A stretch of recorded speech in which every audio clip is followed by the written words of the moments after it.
If you brought on a new client today, what's the first thing that you would look for on their current site? So I look at a lot of things. We go really into a deep dive, looking at every single page and the back end and the meta and stuff.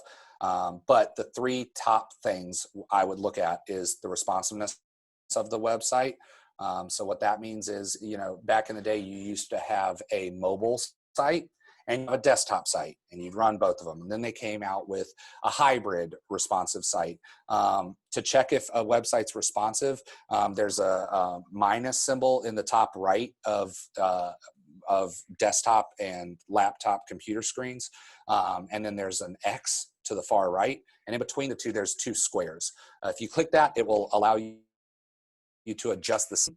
And if you just drag your screen smaller and smaller, if your site is responsive, you'll see these puzzle pieces all move around on the site. And if you get small enough that it's like a cell phone screen, sometimes content will go off the screen where you can't read it.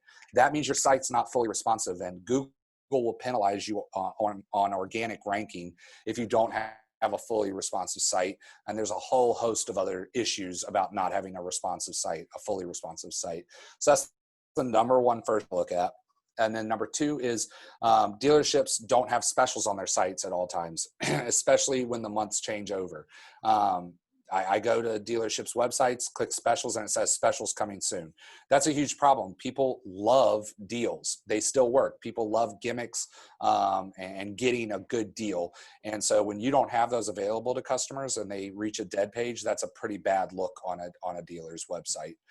The third thing is having a why buy message. Why buy from us versus the other dealer? Why should I buy a Ford from you instead of the Ford dealership 5 miles down the road? You can buy a Camry at 5 different Toyota stores. Why should I buy one from you? So I would come up with a why buy program. I would brand it with a name, an icon, a logo. I'd put a badge on all my cars. I'd have point of purchase materials in the showroom, pamphlets and everything. And basically what that's going to do is that's going to take the conversation off of price and onto some other value proposition.